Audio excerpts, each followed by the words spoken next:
Au sommet de la philosophie, y a-t-il une sagesse? Tel est le titre de cette 10e partie d'une session intitulée « Dialogue avec la jeunesse de l'esprit », session de philosophie. Et cette 10e partie se situe comme avant-dernière de l'ensemble de la session qui compose 11 chapitres, 11 parties, divisées en 13 entretiens, puisqu'il y a 2 parties, dont celle-ci, qui sont divisées en 2 entretiens. Au terme de la recherche de la vérité, existe-t-il une réalité première, surnaturelle, créatrice de l'univers? Aussi l'intelligence humaine, peut-elle par elle-même découvrir l'existence d'un être premier que les traditions religieuses appellent Dieu? Voilà le sommet de la philosophie, la sagesse avec un grand S, qui mène à la découverte de l'intelligence, la découverte de Dieu par l'intelligence. Et donc, si l'intelligence est capable par elle-même de découvrir l'existence de Dieu, la philosophie reçoit une finalité qui la dépasse et elle devient une sagesse. Quelle entrée dans cette grande question peut offrir Socrate, père fondateur de la philosophie occidentale? Dans son ouvrage Socrate, André Jean Festugière en indique l'accès. Comparer la sagesse de ses pères à celle de ses enfants est le meilleur moyen de discerner le vrai Socrate. Car les premiers philosophes, les présocratiques, du 6e au 4e siècle avant Jésus-Christ, qu'on appelle physiciens, étudient la physis, la nature, en vue de découvrir les principes de l'univers, donc de la vie en général. Ils en cherchent l'origine, le principe. Parmi eux, c'est l'eau pour Thalès, l'air pour Anaximène, le feu pour Héraclite, l'infini pour Anaximandre, le nombre pour Pythagore, l'esprit ou le nous, qui est l'esprit, l'intelligence séparée de la matière, le nous, pour Anaxagore, l'être pour Parménide, et la conjugaison de 4 éléments, l'eau, la terre, l'air et le feu, pour Empédocle. Parménide a reçu une révélation.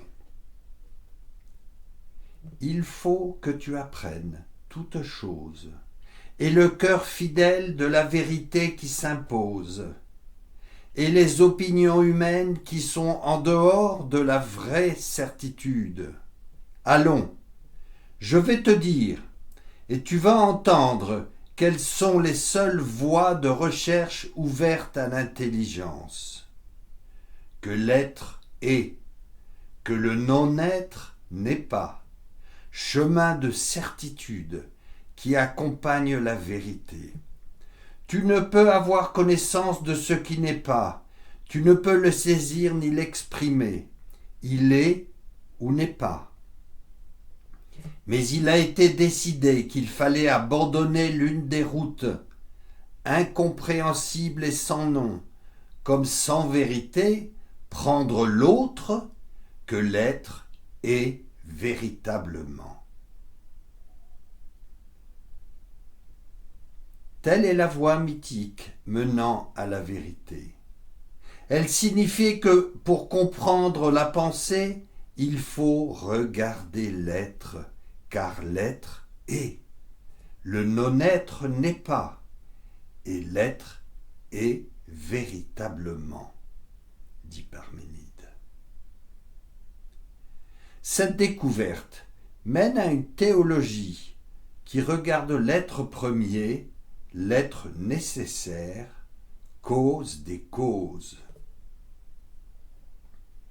Ainsi peut-on apercevoir dans cette révélation antique que la voie de la vérité vient de l'être et mène à lui, tandis que la voie de l'opinion reste dans le devenir, dans le changement ou le mouvement, comme en deçà de la vérité. Sur le temple de Delphes, l'inscription « Connais-toi toi-même » fut pour Socrate le point de départ de sa recherche. En montrant aux Grecs ce qu'est l'homme, ouvrez les guillemets de Socrate, l'homme est grand s'il se dépasse, il est grand s'il s'immortalise. Il faut fuir d'ici-bas, là-haut, pour ressembler à Dieu autant qu'il est possible. On ne doit pas, parce qu'on est homme, n'avoir que des pensées humaines, ni parce qu'on meurt, penser comme un mortel, mais on doit tendre, tant qu'on le veut, à l'immortalité. Ces fières paroles n'auraient pas été dites sans l'exemple d'une telle vie, d'une telle mort, écrit André-Jean Festugière, donc dans son livre Socrate, qui ajoute « Le principe de la morale socratique repose sur la raison. C'est à partir de Socrate que le sage aura pour premier devoir d'être à lui-même sa loi, de n'agir que selon la raison. » Le philosophe se borna à dire, à redire, le grand principe de conduite qui l'avait toujours guidé, suivre la droite raison. Or voilà l'homme extraordinaire qui nous réveille. Prends souci de ton âme, examine s'il est juste, s'il est raisonnable, s'il est humain d'agir ainsi, nous dit Socrate. C'est un soin douloureux, mais tu n'as pas le choix. Monte, monte, et peut-être en définitive, y trouveras-tu le bonheur. Socrate est en quête de Dieu, au-delà des dieux. Et comme il a conscience que Dieu seul donne à la vie son prix, il veut, selon ses forces, l'engendrer dans de belles âmes, celles des jeunes. Platon fut le disciple le plus célèbre de Socrate, qu'il prolonge à sa manière étonnante. Par la maïeutique, l'esprit accouche d'une connaissance qu'il porte en lui-même sans le savoir. Aussi possède-t-il au tréfonds de son être la vérité qui l'habite sans qu'il ne le sache. La maïeutique consiste donc à un cheminement révélateur de l'homme à lui-même par un guide, un père ou un coach qui l'éduque à naître à lui-même, à renaître spirituellement, à être davantage lui-même, donc à découvrir qui il est réellement. Les deux dimensions de la vie y sont inscrites. Le fort interne, connais-toi toi-même, et le fort externe dans l'action.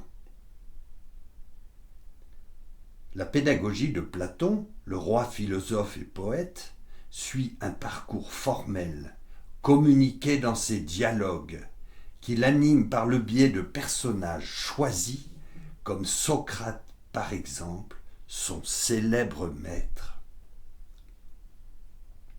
Dans La République, il utilise une image qu'il intitule « Le mythe de la caverne », où il montre la difficulté de l'homme à atteindre la vérité puisqu'il n'en aperçoit que des apparences trompeuses. Telle est la relation entre la vie de l'homme et sa contemplation divine, l'âme devant quitter le sensible pour rejoindre les formes intelligibles, les formes de la réalité que l'intelligence peut recevoir ou découvrir. Pour Platon, le sensible n'est qu'entrave à l'intelligible, donc à la pensée, qui pour être elle-même doit s'échapper ou s'évader du réel sensible qui l'emprisonne, en particulier dans le corps qui n'est qu'un tombeau pour l'âme. Aussi le corps sensible, périssable, tombeau de l'âme, doit-il mourir à lui-même pour permettre à l'âme d'exister pleinement au-delà de cette vie mortelle, dans sa part spirituelle ou divine, là où elle rejoint la vérité, le vrai en soi, dans sa forme première, Dieu. Face à la théorie de Platon, Aristote, son disciple, aboutit à la nécessité d'un premier moteur immobile, cause du mouvement. Cause première dans l'ordre de toutes les causes, face aux idées que sont les formes en soi. Au livre 12 de la métaphysique, Aristote écrit « Le principe des êtres, l'être premier, n'est, selon nous, susceptible d'aucun mouvement, ni essentiel, ni accidentel, et c'est lui qui imprime le mouvement premier, mouvement éternel et unique. Mais puisque ce qui est mu est nécessairement mu par quelque chose, le premier moteur est immobile dans son être, et que le mouvement éternel est imprimé par un être éternel, et le mouvement unique par un être unique. Fermez les guillemets. Telle est l'exigence fondamentale de cette démarche de l'intelligence tournée vers son bien propre, en vue de progresser, puis d'atteindre le sommet de ce pourquoi elle est faite, donc sa finalité suprême, l'être premier en tant que son premier bien. Au-delà des biens intermédiaires qui lui sont relatifs, mais nécessaires pour l'atteindre. Car, citation, ouvrez les guillemets, le bien comporte autant de catégories que l'être. En effet, en tant que substance, le bien suprême s'appelle Dieu et l'intelligence. En tant que qualité, les vertus. En tant que quantité, la juste mesure. En tant que relation, l'utile. Dans le temps, on l'appelle occasion. Dans l'espace, les différentes mœurs, et ainsi de suite. Les pythagoriciens, sur ce sujet, s'expriment d'une manière plus persuasive, attendu qu'ils placent l'un dans la catégorie des biens. Il est donc manifeste qu'on peut distinguer deux sortes de biens, ceux qui sont des biens en soi et ceux qui ne sont des biens que relativement au premier bien au pluriel. Citation tirée toujours du livre 12 de la métaphysique d'Aristote.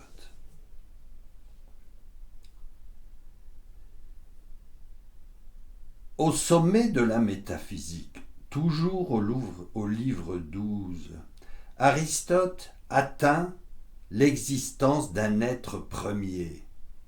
Être avec un grand E, toujours, quand il s'agit de l'être premier.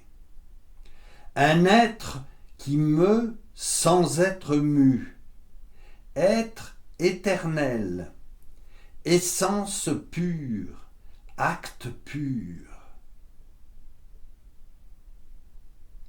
Cet être est la cause de toutes les causes. Cause finale par excellence. En effet, ouvrez les guillemets, la véritable cause finale réside dans les êtres immobiles. C'est ce que montre la distinction établie entre les causes finales, car il y a la cause finale absolue et celle qui n'est pas absolue. L'être immobile meut comme objet de l'amour, et ce qu'il meut imprime le mouvement à tout le reste.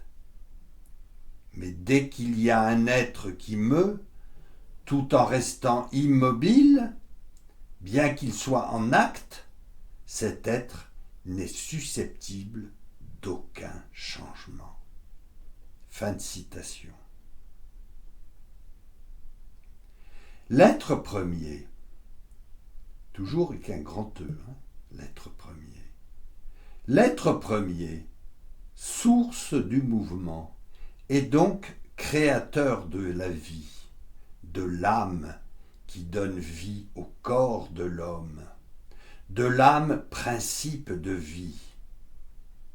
Une distinction doit être faite entre l'âme et l'esprit.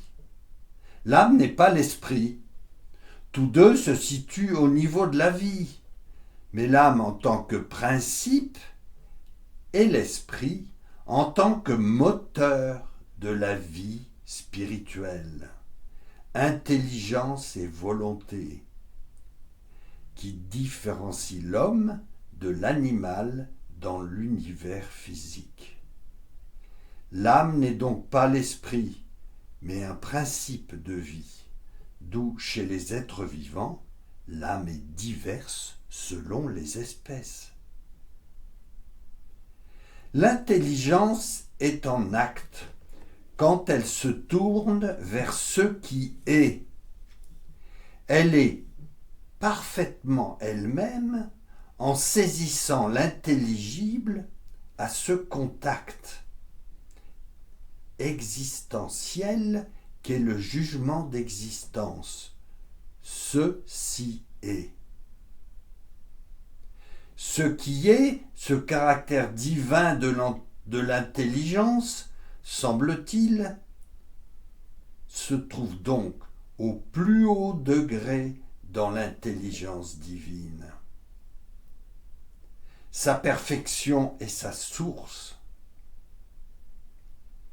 Et la contemplation et la jouissance suprême et le souverain bonheur, poursuit Aristote. Ce bonheur souverain prend donc sa source dans la contemplation divine.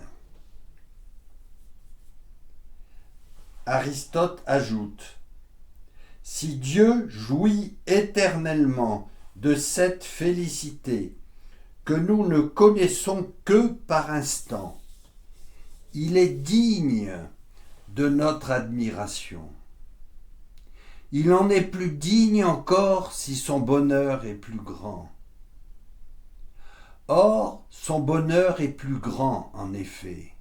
La vie est en lui, car l'action de l'intelligence est une vie, et Dieu est l'acte même de l'intelligence.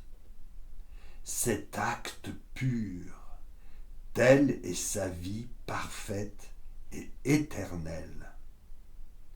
Aussi appelons-nous Dieu un être animé, éternel, parfait. La vie et la durée continue et éternelle appartiennent donc à Dieu, car cela même, c'est Dieu, écrit Aristote au livre 12 de la métaphysique. C'est l'intelligence contemplative, attirée vers sa source de vie et d'être, qui permet à l'homme de saisir celui qui est. Ainsi affirme Aristote, l'intelligence est, semble-t-il, la plus divine des choses que nous connaissons. Mais pour être telle, en effet, quel doit être son état habituel ? Il y a là des difficultés. Si elle ne pensait rien, si elle était comme un homme endormi, où serait la dignité? Où serait sa dignité?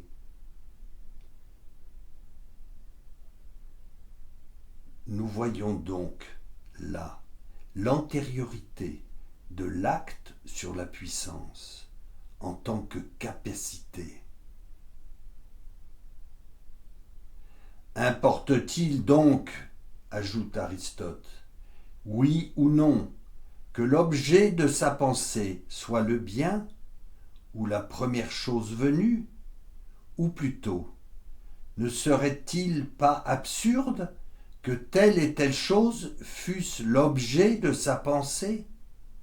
Ainsi il est clair qu'elle pense ce qu'il y a de plus divin et de plus excellent, et qu'elle ne change pas d'objet. C'est là ce qu'il faut éviter. Et en effet, il est des choses qu'il ne faut pas voir, plutôt que de les voir. Sinon, la pensée ne serait pas ce qu'il y a de plus excellent. En Dieu, l'intelligence se pense donc elle-même, puisqu'elle est ce qu'il y a de plus excellent, et la pensée est EST, la pensée de la pensée. Noésis, noéséos en grec. Et l'âme humaine, dans l'unité corps et âme, cherche Dieu, sa fin, dont elle peut jouir partiellement de sa lumière avant de le rejoindre. Telle est la finalité ultime que l'intelligence dans sa recherche de perfection peut atteindre par elle-même.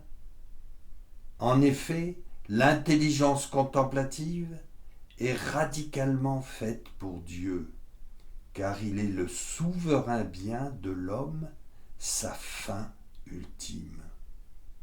C'est pour cette raison que le philosophe peut affirmer qu'il existe deux finalités profondément humaines, l'amitié, évidemment dans sa dimension spirituelle, et la contemplation. L'amitié et la contemplation. Quand l'ami dispose son ami à la vie contemplative, qui elle-même est tournée vers Dieu, être premier, acte pur, pur amour.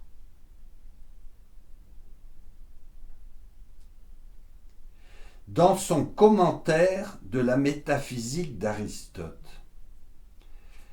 saint Thomas d'Aquin, au Moyen-Âge, XIIIe siècle, offre une réflexion philosophique sur l'existence de Dieu, en particulier au livre 12, comme Aristote, livre 12 de la métaphysique. Thomas d'Aquin, c'est le livre 12 du commentaire de la métaphysique d'Aristote. Entre guillemets, donc de Thomas d'Aquin, de la substance sensible, de la substance immobile et de la bonté universelle. Ce livre comprend 12 leçons, dont voici l'essentiel des avant-propos successifs sur les leçons entrant dans notre étude. ce que nous verrons au prochain entretien, donc à la deuxième partie de cet entretien intitulé « Au sommet de la philosophie, y a-t-il une sagesse ?» Nous verrons ça donc la prochaine fois.